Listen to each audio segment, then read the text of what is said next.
Bismillahirrahmanirrahim. Assalamualaikum warahmatullahi wabarakatuh. Alhamdulillah wassalatu wassalamu ala Rasulillah wa ala alihi wa sahbihi wa mawalah wa la hawla wa la quwata illa billahi wa ba'du.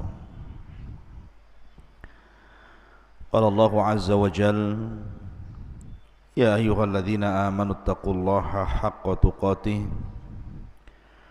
wa la tamutunna illa wa antum muslimun. Ya ayyuhan nasu taqu rabbakumul ladzi khalaqakum min nafsin wahidah wa khalaqa minha zawjaha wa batha minhuma rijalan katsiran wa nisaa'a wattaqullaha alladzi tasaaluna bihi wal arham innallaha kana 'alaikum raqiba. Wa qala sallallahu alaihi wasallam: majtama'a qaumun fi baiti min buyutillah yatluna kitaballah wa yatadarasunahu bainahum illa nazalat alaihimus sakinah wa ghasyiyatuhumur rahmah wa haffathumul malaikah wa dzakarallahu fi man indah. Amma ba'du, ma'asyiral muslimin, jamaah sekalian yang dimuliakan Allah Subhanahu wa taala. Alhamdulillah, di pagi hari ini dengan izin Allah Subhanahu wa taala kita bisa kembali duduk bermajlis ilmu walaupun lewat media Jabal Uhud.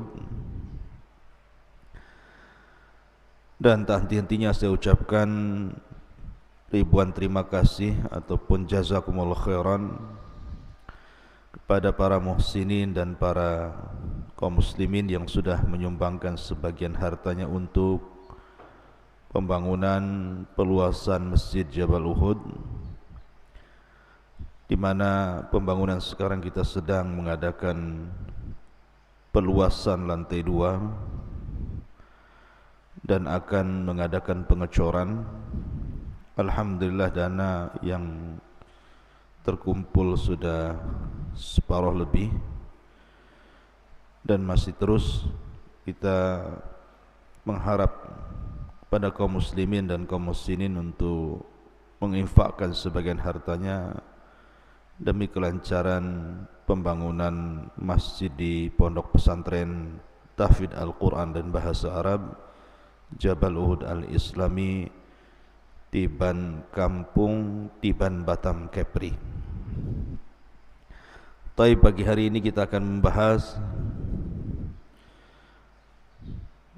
mengupas rahasia Istana Iblis di segitiga Bermuda.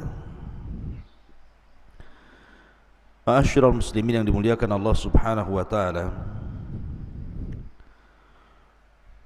ada sebuah hadis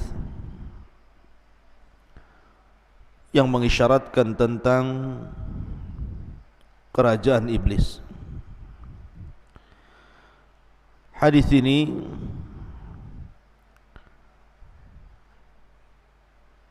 dikeluarkan oleh para ulama hadis, di antaranya Imam Muslim meriwayatkan dari hadis Abdullah ibn Umar radhiyallahu anhum tentang cerita yang sangat masyhur di zaman Nabi sallallahu alaihi wasallam, yakni cerita tentang Ibnu Sayyad. Jadi Ibnu Umar radhiyallahu anhuma suatu ketika bercerita tentang ayahnya Umar bin Khattab radhiyallahu an, yang berangkat bersama Nabi sallallahu alaihi wasallam hendak mengecek keberadaan Ibnu Sayyad, yang kabar sampai kepada Rasul dan para sahabatnya, ciri-cirinya persis seperti Dajjal. Maka berangkatlah Umar dan juga Rasul dan sahabat yang lainnya untuk mengintip-ngintip Ibnu Sayyad. Sampai-sampai Nabi SAW harus mengintai dari satu pohon ke pohon berikutnya tentang Ibnu Sayyad ini. Sampai akhirnya ketika berhadapan Rasul dan Ibnu Sayyad, anak kecil turunan Yahudi ini, Nabi SAW mengatakan, "Tashhadu anni Rasulullah, maukah kau bersaksi bahwa aku adalah utusan Allah?" Maka Ibnu Sayyad pun memandang kepada Nabi SAW dan mengatakan, "Ashhadu annaka Rasulul Ummiyin." Aku bersaksi bahwa engkau adalah utusan kepada orang-orang yang buta huruf. Tiba-tiba Ibnu Sayyad membalik pertanyaan, "Atashhadu anni Rasulullah?" Apakah engkau juga mau bersaksi saya ini utusan Allah? Maka Nabi SAW terkejut dan mengatakan, "Amantu billahi wa bi rasulih." Aku hanya beriman kepada Allah dan Rasulnya. Kemudian Nabi SAW bertanya, "Ma tara? Ya Ibn Sayyad, ma tara?" Wahai Ibnu Sayyad, apa yang kau lihat? Karena Nabi SAW melihat bahwa Ibnu Sayyad ini berkomat-kamit.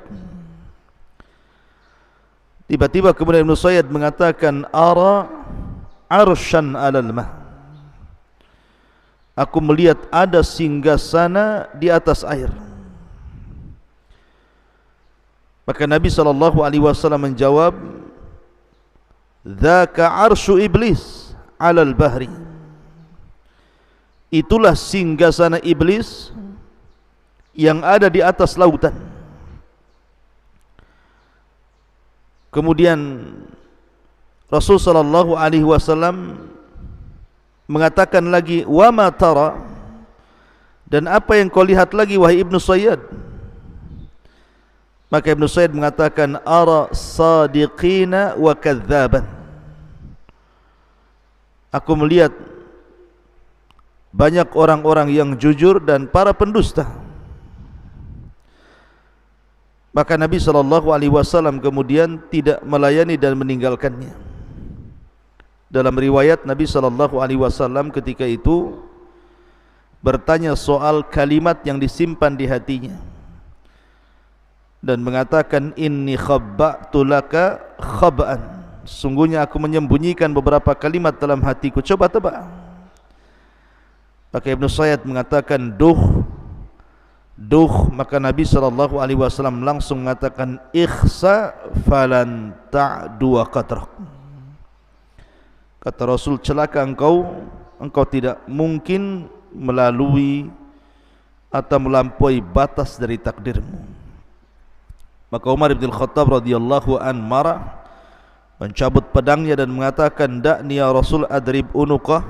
Rasul, serahkan anak ini kepada aku, kupenggal lehernya. Maka Nabi SAW mengatakan, "Iyakunhu fala tusallat alaihi wa illam yakunhu fala khaira laka fi qatli." Kalau memang dia dajjal wahai Umar, kau tidak akan sanggup membunuhnya. Tapi kalau dia bukan dajjal, tidak ada kebaikan dalam membunuhnya. Tinggalkan dia.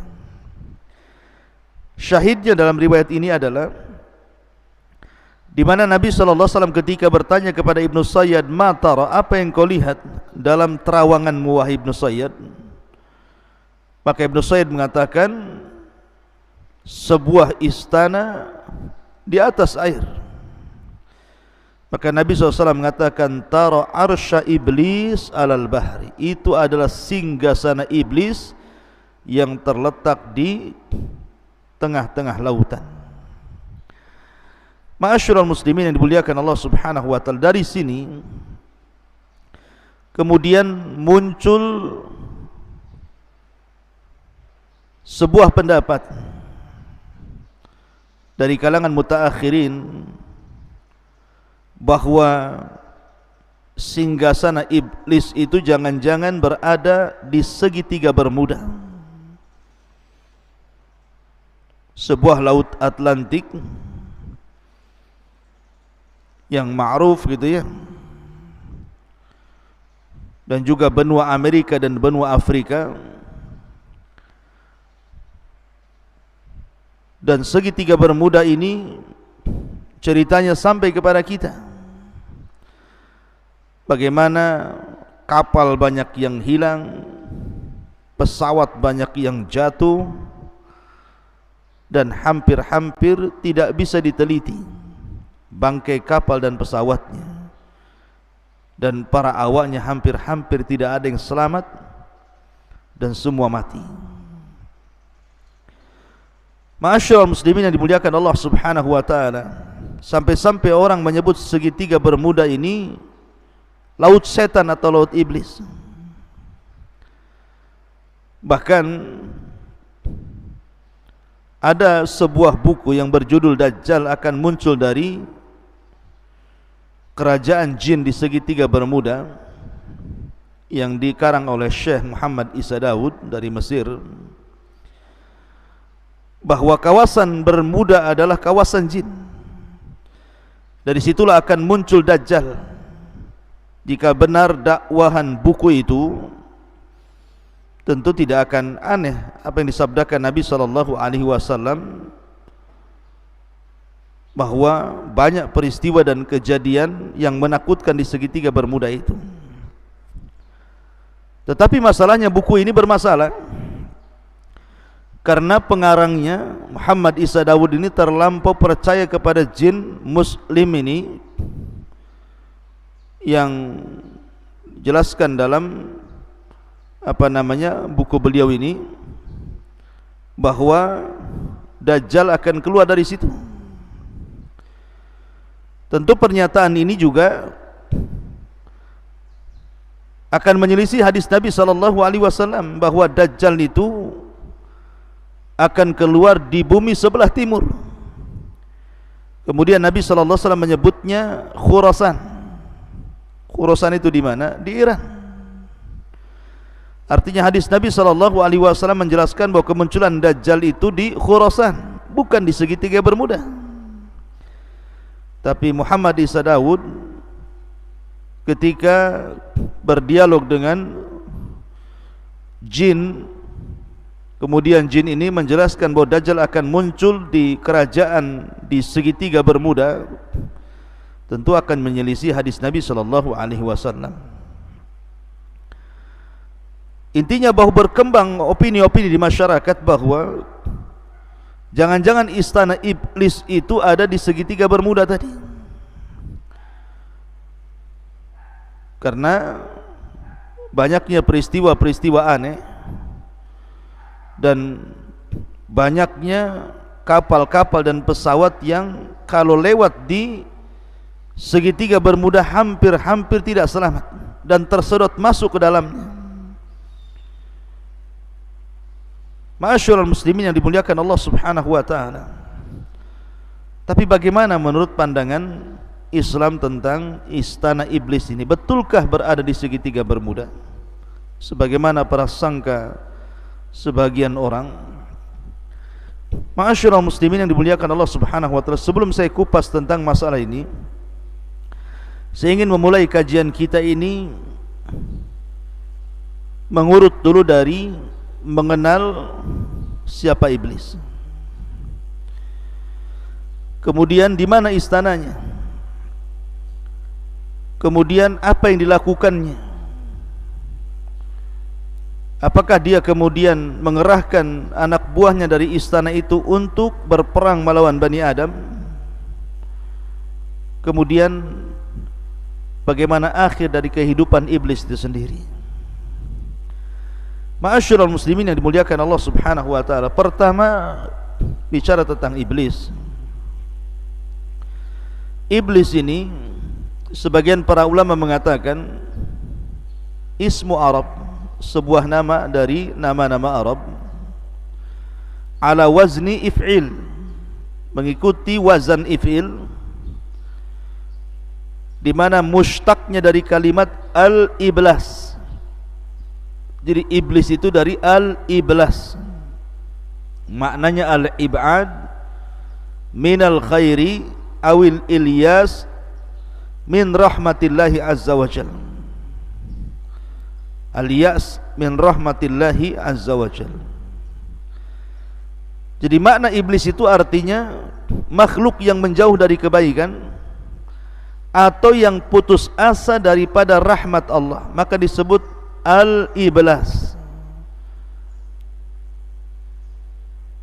Dan makhluk yang disebut iblis, walaupun sekali lagi bahwa ada sebagian ulama mengatakan bahwa iblis itu nama a'jam. Kemudian kalau kita melihat Al-Quran, maka lafaz iblis dan syaitan itu diletakkan di beberapa ayat dalam Al-Quran. Bahkan lafaz iblis sendiri dalam Al-Quran itu diulang sampai 11 kali, dan semuanya mufrad, tidak ada yang jama'. Beda dengan syaitan, ada yang mufrad tunggal, ada yang jama' gitu ya. Yang mufrad sekitar 70 kali terulang-ulang dalam Al-Quran, yang jama' sekitar 18 terulang-ulang dalam Al-Quran. Ma'asyiral muslimin yang dimuliakan Allah Subhanahu wa ta'ala, lalu kenapa disebut iblis? Jadi ketika iblis ini dia mengumumkan bahwa dia sudah putus asa dari rahmat Allah Subhanahu wa ta'ala karena perbuatan dia sendiri. Ketika Allah Subhanahu wa ta'ala memerintahkan dia sujud kepada Adam, kemudian dia enggan, bahkan sombong. Akhirnya kemudian Allah Subhanahu wa ta'ala usir dia dari langit, dari surga menuju bumi, dan dia pun meminta kepada Allah Subhanahu wa ta'ala tangguhan sampai hari dibangkitkan. Maka Allah Subhanahu wa ta'ala kemudian mengabulkan permintaan iblis, dan ketika Allah Subhanahu wa ta'ala mengabulkan permintaan iblis bahwa dia tidak akan mati sampai hari dibangkitkan, dari sinilah iblis mulai jahat dan melampaui batas, sehingga dia mengatakan fabi izzatika la ughwiyannahum ajma'in illa ibadaka minhumul mukhlasin. Karena kemuliaanmu ya Rabb, aku akan sesatkan mereka semuanya kecuali hamba-hambamu yang ikhlas. Dan Allah Subhanahu wa ta'ala mengatakan wa inna 'alaikal la'nah ila yaumiddin qala rabbi fa'anzirni ila yaumi yub'atsun qala fa innaka minal munzirin ila yaumil waqtil ma'lum. Dan bagimu wahai iblis laknat sampai hari dibangkitkan. Maka iblis mengatakan, ya Rabb, tangguhkanlah diriku sampai hari dibangkitkan manusia. Maka Allah Subhanahu wa ta'ala mengatakan, engkau termasuk orang-orang yang akan dibiarkan hidup sampai hari yang ditentukan. Lah Ibnu Katsir rahimahullahu ta'ala menyebutkan bahwa ketika iblis ini dia putus asa daripada rahmat Allah Subhanahu wa ta'ala sehingga dia diusir dari surga, maka dari situlah dia semakin jahat. Maka ketika itulah dia disebut iblis, karena dia diambil dari kata ablas, makhluk yang berputus asa dari rahmat Allah Subhanahu wa ta'ala. Nah, apakah iblis ini bagian daripada para malaikat ataukah dia bagian daripada bangsa jin? Karena masalahnya ketika Allah Subhanahu wa ta'ala berfirman di dalam Al-Quranul Karim tentang perintah Allah Subhanahu wa ta'ala kepada Adam kepada para malaikat, wa idh qulna lil malaikati isjudu li Adam fasajadu illa iblis. Ketika kami katakan kepada para malaikat, sujudlah kalian kepada Adam, maka mereka sujud kecuali iblis. Ulama mengatakan bahwa mustathna, illa, kecuali atau pengecualian dalam bahasa Arab itu harus bersambung antara lafaz setelah dengan lafaz sebelumnya. Maknanya ketika Allah Subhanahu wa ta'ala perintahkan para malaikat untuk sujud kecuali iblis, iblis itu bukan bangsa lain, tetapi maksud masuk daripada bangsa malaikat. Itu dalam tatanan bahasa Arab seperti itu. Ada mustatsna minhu. Jadi lafaz pengecualian itu harus masuk pada yang dikecualikan, bukan di luar yang dikecualikan. Ketika Allah bicara tentang malaikat, berarti iblis itu bagian daripada malaikat. Kemudian juga ayat Al-Quran yang mengatakan kana minal jin fa fassaqa an amri rabbih illa iblisa kana minal jin fa fassaqa an amri rabbih. Kecuali iblis adalah bagian daripada jin yang berbuat fasik dari perintah Allah. Kalimat jin, bagi yang mengatakan jin dari kalangan malaikat, maka jin di sini artinya jannah. Sesuatu diambil dari kata-kata jan, itu artinya jannah. Karena dulu iblis ini khazanatul jannah,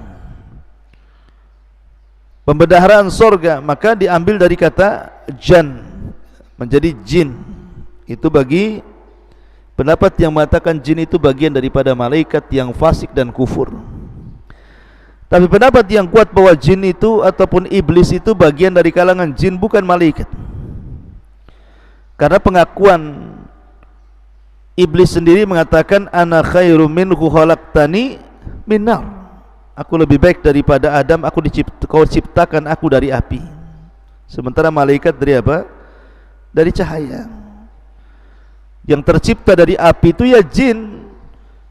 Sebagaimana hadis Nabi SAW, khuliqatil malaikatu min nur wa khuliqatil jan mim mariji min nar wa khuliqa adam mimma wusifa lakum. Diciptakan malaikat dari cahaya, diciptakan jin dari nyala api, dan diciptakan kalian sebagaimana yang disifatkan kepada kalian. Lah, Allah Subhanahu wa taala mengatakan kinayah daripada perkataan iblis, ana khairum minhu khalaqtani min nar. Aku lebih baik daripada Adam, kau ciptakan aku dari api. Dari sini menunjukkan bahwa iblis itu bagian daripada jin. Dan Allah mengatakan illa iblisa kana minal jin. Kecuali iblis, dia termasuk dari kalangan jin. Dan itu pendapat dari banyak kalangan ulama seperti Syekhul Islam Ibn Taimiyah rahimahullahu taala dan yang lainnya. Dan ingat, ada yang mengatakan bahwa iblis itu adalah abul jin, bapaknya jin, sebagaimana Adam abul bashar, bapaknya manusia.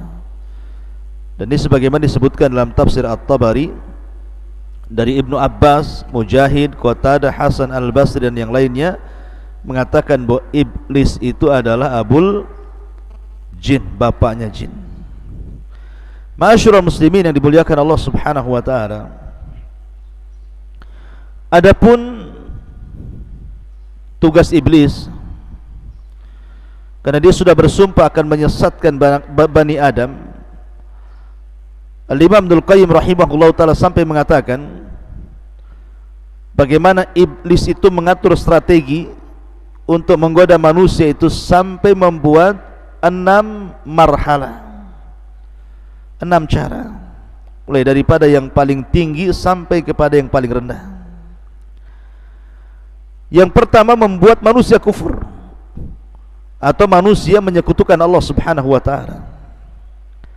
Kalau tidak bisa, maka yang kedua, manusia dibuat menyelisih sunnah Nabi SAW supaya terjerembab kepada perbuatan yang diada-adakan dalam agama.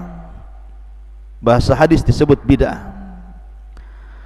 Kemudian yang ketiga, kalau tidak bisa digoda seperti itu, maka dia akan membuat strategi selain bagaimana manusia itu terjerumus kepada dosa besar.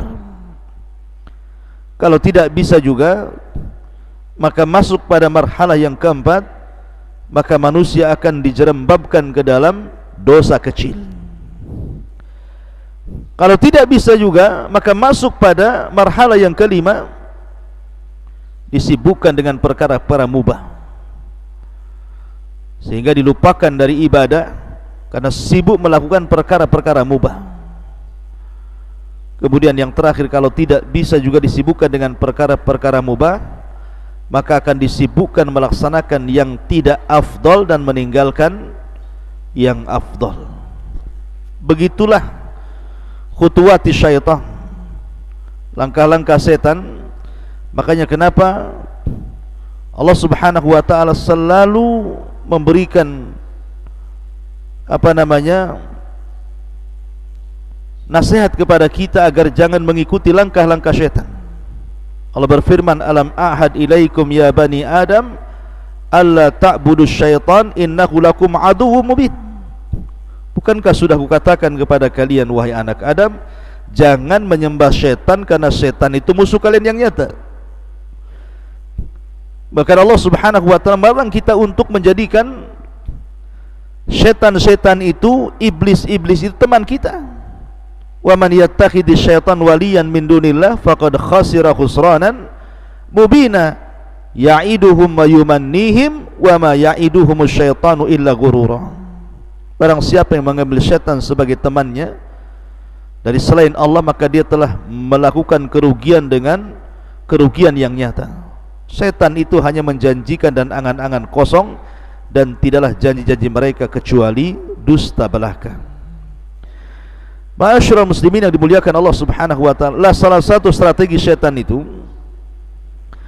adalah di pagi hari, maka syaitan selalu menancapkan singgasananya. Di pagi hari, pagi-pagi buta itu syaitan akan menancapkan singgasananya di tengah lautan. Lah, dan itu diisyaratkan dalam sebuah hadis Nabi SAW. Terdapat dalam Sahih Muslim dari Nabi SAW, dia bersabda, inna iblisa yada'u arsyahu alal ma. Sesungguhnya iblis setiap pagi itu meletakkan singgasananya di atas lautan, supaya dia ingin seolah-olah menandingi arsy Allah Subhanahu wa ta'ala. Ya, tahu arsy Allah Subhanahu wa ta'ala, singgasana Allah Subhanahu wa ta'ala itu berada di atas air kan. Tapi tentu Allah Subhanahu wa ta'ala tidak bersemayam di atas arsy, tidak, dia di atas ketinggian. Ya, karena kalau diartikan bersemayam itu artinya seolah-olah Allah Subhanahu wa ta'ala duduk di atas arsy, tidak. Allah itu jauh daripada makhluknya, dia di atas arsy lagi. Lah karena Allah Subhanahu wa ta'ala meletakkan arsy di atas air, maka iblis pun ingin membuat singgasananya di atas lautan, di atas air, seolah-olah kononnya ini ingin menyamai Allah Subhanahu wa ta'ala ketika meletakkan arsy di atas air.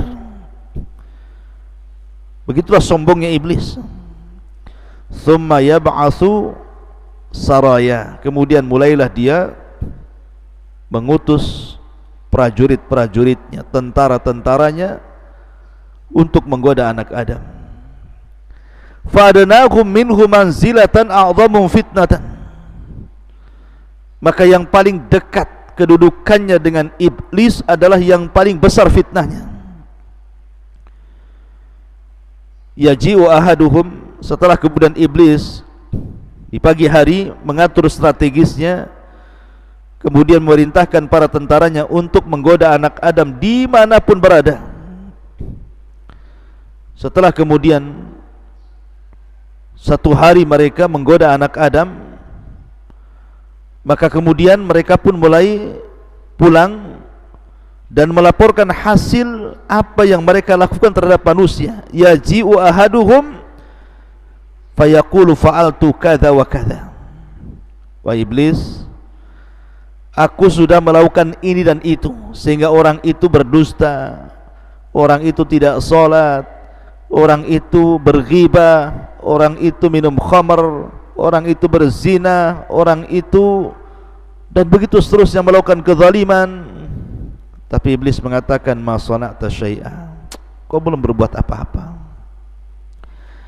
Tsumma yaji'u ahaduhum, kemudian ada lagi pasukan iblis yang lainnya yang datang melaporkan dan mengatakan, ma taraktu hatta farraqtu bainahu wa baina imratihi, Lapor iblis, aku sudah berhasil mencerai-beraikan rumah tangga si fulan dan si alan. Sampai sekarang mereka bercerai. Maka iblis langsung tegak berdiri dengan bangganya dan mengatakan, anta. Kaulah yang benar, kaulah prajuritku. Kemudian diambilnya piala yang ada di atas kepalanya, kemudian dia letakkan di anak buah yang berhasil mencerai-beraikan rumah tangga ini. Lihat kenapa iblis bangga kalau ada orang bercerai. Karena perceraian itu banyak korbannya. Suami jadi korban, istri jadi korban, anak-anak jadi korban, keluarga jadi korban, semua jadi korban. Maka iblis pun bahagia, dipeluknya orang tentaranya yang berhasil mencerai-beraikan suami istri dan mengatakan, anta, engkolah. Kemudian dia melepaskan piala di atas kepalanya dan diletakkan di atas kepala jin yang berhasil mencerai-beraikan suami istri itu. Ma'asyiral muslimin yang dimuliakan Allah Subhanahu wa taala. Lah di sini dalam hadis ini Nabi sallallahu alaihi wasallam mengatakan, inna iblisa yadau arsyahu 'alal ma'. Sesungguhnya iblis meletakkan singgasananya di atas air. Lah kalimat di atas air inilah kemudian dalam riwayat Ibnu Sayyad tadi di atas lautan, sehingga memunculkan prediksi ketika kita berbicara tentang segitiga Bermuda. Segitiga Bermuda yang berada di antara Laut Atlantik, benua Amerika dan benua Afrika. Kenapa kemudian muncul prediksi bahwa jangan-jangan istana yang dimaksud dalam hadis itu adalah istana yang diletakkan oleh iblis di segitiga Bermuda? Karena ada yang mengatakan bahwa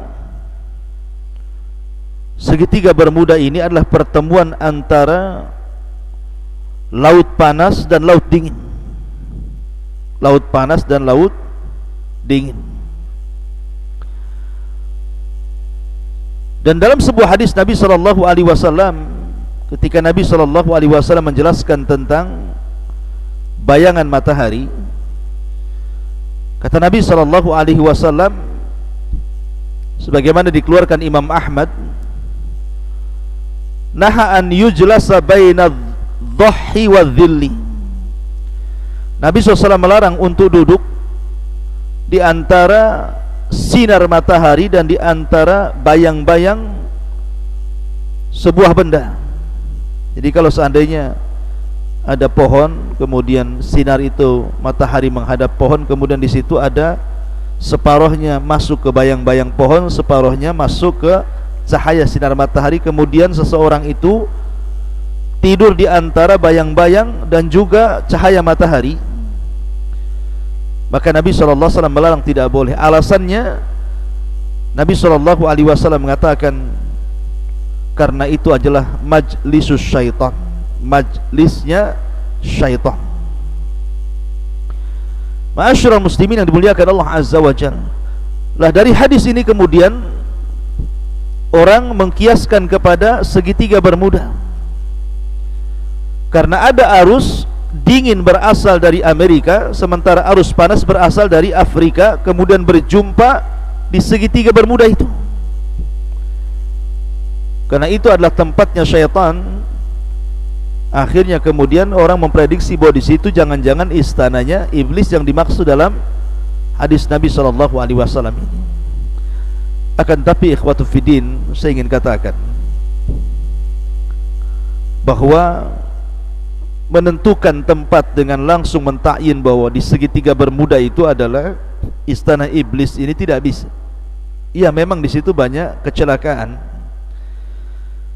yang luar biasa gitu ya. Banyak pesawat yang jatuh dari zaman ke zaman, banyak kapal laut yang kemudian tersedot ke dalamnya juga dari zaman ke zaman, sampai hari ini bahkan para peneliti juga masih kebingungan karena khawatir mereka tersedot ke dalam arus segitiga bermuda itu. Akan tapi kemudian kalau memponis bahwa di situ adalah istana yang dimaksud dalam hadis Nabi SAW, bisa iya bisa tidak. Masalahnya Nabi SAW tidak mengisyaratkan ke arah situ.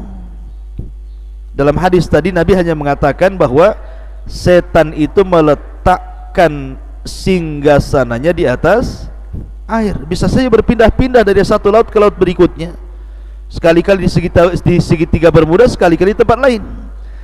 Tapi untuk memvonis bahwa hadis ini kemudian adalah diisyaratkan kepada segitiga bermuda, wallahu alam, maka tidak ada isyarat dalam hadis ini, karena Nabi SAW hanya mengatakan tentang istana iblis itu berada di atas lautan atau berada di atas air.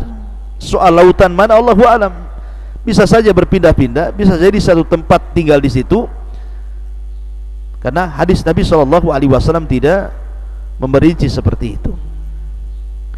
Ma'asyiral muslimin yang dimuliakan Allah Subhanahu wa taala. Dan yang lebih ngerinya lagi adalah ketika iblis ini memunculkan singgasananya setiap pagi, kemudian mengutus tentaranya untuk menggoda Bani Adam. Kemudian ketika iblis sudah selesai tugasnya dan mereka pulang melaporkan hasilnya, maka di samping singgasana itu ada ular yang sangat besar. Sebagaimana isyarat dalam hadis Ibnu Sayyad yang dikeluarkan oleh Musnad Imam Ahmad, bahwa Ibnu Sayyad mengatakan, ara arshan alal bahri haulahul hayyat, aku melihat singgasana di atas lautan dan di sekitarnya banyak ular. Ada ular. Kenapa kemudian ular? Kita teringat dengan kisah ketika Adam di sorga. Ada kisah Israiliyat. Ketika iblis sudah dikeluarkan dari sorga, kemudian Adam dimasukkan ke sorga. Iblis kan tidak bisa masuk ke sorga. Akhirnya kemudian dia bekerja sama dengan ular yang keluar masuk ke dalam sorga, dan berhasil dia masuk, dan berhasil pula dia memberikan was-was kepada Adam. Akhirnya Adam dan Hawa makan buah larangan dan terusir pula dari sorga. Lah karena ular ini sudah berjasa memasukkan iblis ke dalam sorga hingga mampu menggoda Adam, makanya sangat dimuliakan ular ini. Jadi setiap kemudian tentaranya datang membawa laporan, maka ular itu ada di sekitar situ dan dimuliakan sama iblis. Makanya Ibnu Sayyad mengatakan, ara arshan alal bahri haulahul hayyat, aku melihat sebuah singgasana di atas lautan dan dikelilingi dengan ular. Maka Nabi SAW mengatakan, sadaq dzalik, dzalika arsyu iblis. Ya benar, dia benar, tetapi itulah istana iblis.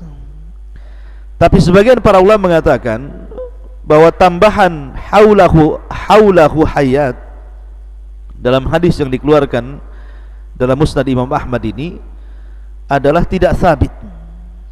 Jadi lafaz yang sahih yang sampai kepada Nabi hanyalah kata-kata ara arshan alal bahri. Berkata Ibnu Sayyad itu, saya melihat singgasana di atas lautan. Adapun tambahan haulahul hayat, di sekelilingnya banyak ular, maka itu tambahan yang tidak sabit, yang tidak tetap bagian daripada hadis Nabi SAW. Wallahu alam tentang masalah singgasana iblis ada di lautan mana gitu, apakah di segitiga bermuda atau di tempat yang lainnya, karena tidak ada isyarat yang jelas tentang masalah ini. Ya bisa iya bisa tidak gitu ya. Tapi yang jelas kita yakini bahwa setiap hari iblis menancapkan istananya di tengah lautan, lautan mana terserah gitu ya. Kemudian mengutus tentara-tentaranya berusaha menggoda anak Adam, sampai akhirnya iblis merasa senang apabila tentaranya membuat cerai-berai suami istri dan meletakkan piala di atas kepalanya dan mengatakan anta sambil memeluknya. Wallahu a'lam bishawab. Mudah-mudahan ada manfaatnya. Subhanakallah bihamdika asyhadu an la ilaha illa anta astaghfiruka wa atubu ilaik. Allahu ta'ala. Assalamualaikum warahmatullahi wabarakatuh.